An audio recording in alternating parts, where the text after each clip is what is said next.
रहा है, ये तो वो है जो बारिश में छत के नीचे लेटी रखी, भीगता तो बारिश में बाप रहा है, ये तो वो है जो साए में लेटी रखी, धूप में तो बाप ने मजदूरी की है। तुझसे किसने कह दिया कि ये सिर्फ बाप माँ की दुआ है? ओ खुदा के बंदे, अगर बाप ने मेहनत रखी होती तो न तेरे 5-6 फीट का वजूद होता, न बोलने वाली जबान होती, न चलने वाला कदम होता, न तेरा वजूद होता, न तेरा वकार होता, न कोई नाम लेने वाला होता, न कोई इज्जत देने वाला होता।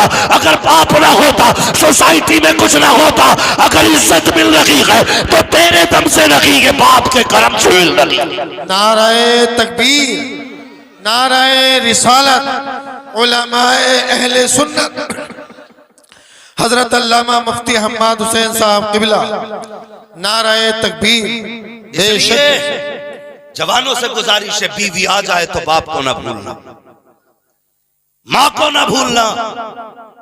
इसलिए कि जिस तरह एक किसान पौधे को पालता है ना, उससे 70 गुना ज्यादा मेहनत करके बाप एक बेटे को पालता है। बेशक बेशक बाप एक बेटे को पालता है।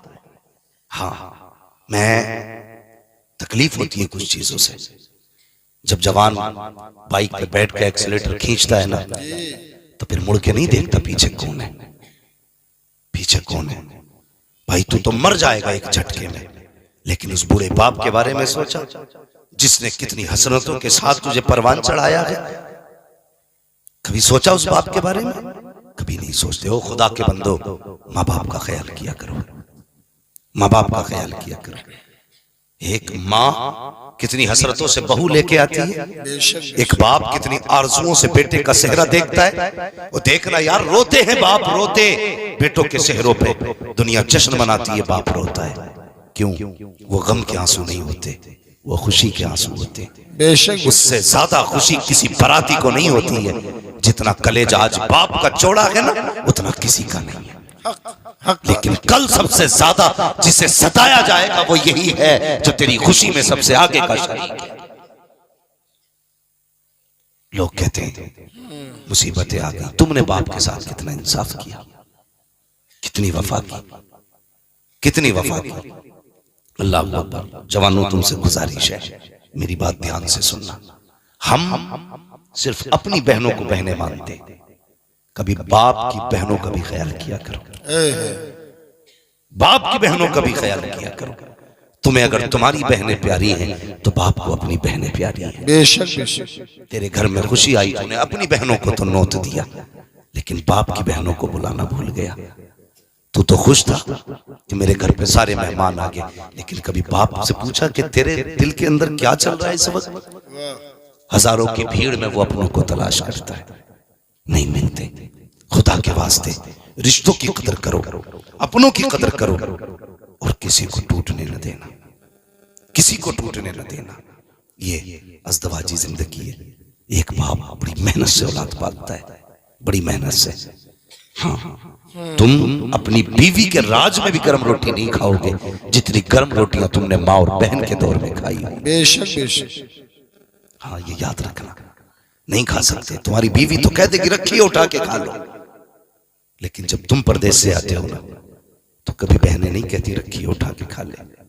तेरे हाथ धोने से पहले, तेरे बैठने से पहले, तुझसे पहले दस्तरखान पे बहनें रोटी लगा देती है, खाना लगा देती है। आज जब बहू आ गई फिर सारे रिश्ते ही खत्म हो गए। आज बीवी सब कुछ होगी। मैं ये नहीं कहता बीवियों के हक अदा ना करो, उसका भी अपना हक है, लेकिन कम से कम पहले उनको देखो ना जिनसे रिश्ता बचपन से जुड़ा है। आपका रिश्ता जिनसे बचपन से जुड़ा है, रिश्तों की कदर किया करो।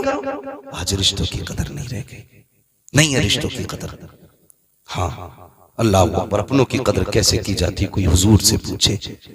मेरे हुजूर अक्सर अपनों को याद करके रोते थे, अपनों को। और भाई कहीं सोसाइटी में, अपने माशरे में देख लो, हाजीपुर में देख लो, जिसके अपने ना हो वो कितना अकेला रहता है, कितना अकेला रहता है। दावत खाने वाले 1000 यार मिल जाते, चाय पी के गप्पे लड़ाने वाले बहुत मिलेंगे, प्रधान चौधरी कह के गले काटने वाले बहुत मिलेंगे, ठेकेदार जमींदार कह के कुमल काटने वाले बहुत मिलेंगे, लेकिन जिगर काट के खून पिलाने वाले अपनों के सिवा कोई नहीं होता। बेशक बेशक, कोई नहीं होता अपनों के सिवा। आज लेकिन हम जो है ना, हम ही कहते जी मुझे खानदान से मतलब नहीं, मुझे तो अपनों से मतलब है। तूने क्या समझा है खानदान को? खानदान क्या है? एक ही दरख्त की मुख्तलिफ शाखें हैं। बेशक बेशक। एक दरख्त की मुख्तलिफ शाखें और एक शाख के मुख्तलिफ पत्ते हैं। अगर कोई भी शाख दरख्त से कट जाए तो कभी हरी नहीं रहती है। क्या बात है, क्या बात है। कभी हरी नहीं रहती। अपनों की कदर कर लो, रिश्तों की कदर करो अपनों की। हाँ, अल्लाह अकबर। हम अपनी जिंदगी के बारे में सोचा करें। बच्चों, जवानों, जब हम छोटे थे ना, हमारा बाप कहता था अपनी हमारी अम्मी से कि इससे पूछिए क्या खाएगा, जो ये कहेगा वो बनाया जाएगा। कितनी बार हमारी मर्जी से घर में खाना बना। आज हमारी जिम्मेदारी नहीं बनती, हम अपनी बीवी से ये कहें आज जो मेरे माँ बाप खाएंगे वो बनाया जाएगा। कहते हैं कभी हम, क्या बात है, कहते हैं कभी हम, हमने तो ये सोच रखा कि जी कोई बात नहीं है, एक रस्म थी, बाप ने पैदा किया, अब वो चले गए, काम खत्म, अब हम हैं, कल हमारे बाद औलाद होगी। नहीं, ये फैसले ना किया करो। अल्लाह की कसम, जो बिना लालच के दुआएं देते हैं ना, वो माँ बाप होते हैं। सच्ची बात, माँ बाप होते हैं। रिश्ते अच्छे करो। शादी का मतलब किसी से नफरतें नहीं है। सिर्फ एक ही ताजमहल पे अगरबत्ती नहीं लगानी है, उसे आगे बैठा करके सिर्फ उसी की जियारत नहीं करनी है।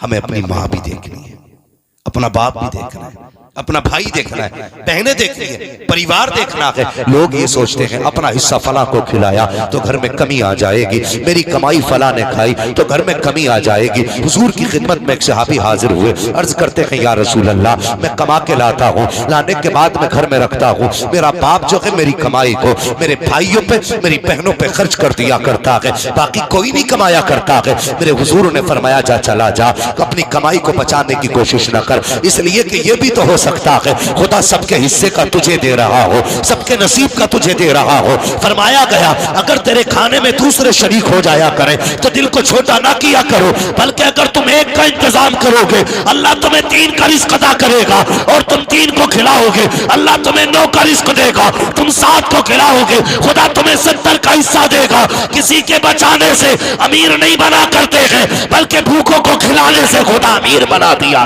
नाराए तकबीर, नाराए रिसालत, उलमाए अहले सुन्नत, हजरत अल्लामा मुफ्ती हम्माद साहब किबला, माशाअल्लाह माशाअल्लाह। की कदर नहीं की। लो, गारंटी के साथ कह रहा हूं, गारंटी के साथ और तजर्बे के साथ, किसी की बीवी कितनी भी वफादार हो, तुम्हारे लिए जो तुम्हारे माँ बाप हो सकते वो कोई नहीं हो सकता। बेशक बेशक। जो तुम्हारे लिए तुम्हारे माँ बाप, इल्ला माशाअल्लाह, कुछ माँ बाप भी बड़े अच्छे होते हैं, इन्हें फजीलत सुन सुन के इतने घामड़ हो गए, इतने घामड़ हो गए कि बस अब तो वही वो है, जिसका चाहे गला काटे, जिसका चाहे हिस्सा काटे, जिसका चाहे रास्ता काटे। मैं अब्बा हूं, मैं अब्बा हूं, उसे हजरत यही घमंड है, मैं अब्बा हूं।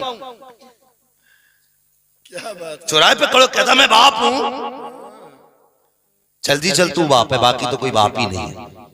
तो तू ऐसा करेगा, जिसका चाहेगा गला काटेगा, जिसका चाहेगा हिस्सा काटेगा। औलाद को यह हुक्म है बाप की कदर आज करो, वो जुल्म भी करे तो माफ करो। रह गई बाप की ज्यादती की बात तो उससे हिसाब अल्लाह लेगा। बेशक बेशक। बाप भी ख्याल रखे, अपने अब्बा होने का नाजायज फायदा ना उठाइए कि हम अब्बा हैं। हाँ, सिर्फ औलाद के लिए अब्बा हो, बाकी पूछा तुमसे भी जाएगा। बेशक बेशक। इसलिए तुम भी औलाद के साथ इंसाफ करो, किसी को सताओ मत, किसी को रुलाओ मत, किसी का हक ना मारो, तुम्हें हिसाब देना है। इसलिए गुजारिश है, बापू से भी गुजारिश है रिश्ते बेहतर करें, औलाद से भी गुजारिश है रिश्ते बेहतर करें। अल्लाह अकबर। अपने अपने होते हैं, अपने अपने होते हैं। हजरत यूसुफ अलैहिस्सलाम, अगर तारीख बताऊं, सबसे पहले हजरत आदम अलैहिस्सलाम अपने बेटे के लिए इतना रोए कि कोई बाप अपनी औलाद के लिए इतना नहीं रोया होगा। इसलिए कि बाप बेटे का रिश्ता ही कुछ ऐसा है। और ये सच्ची बात कह रहा हूं, अल्लामा अबरार साहब, अल्लामा नफीस अख्तर साहब किबला, ये सच्ची बात कह रहा हूं। बाप का सही हमदर्द सिर्फ बेटा होता है, हमदर्द सिर्फ बेटा होता है। जो बेलोस बाप के लिए जान दे सकता है वो बेटा होता है। लेकिन हम जो है ना, किसी की पढ़ाई में आ गए, हम किसी की गलत गुट्टी खा गए, किसी ने हमें गलत चढ़ा दिया, हम धोखा खाए हुए हैं, इसलिए हम बाप से दूर हैं। बाप बाप होता है, ये रिश्ता इतना ही पुराना है।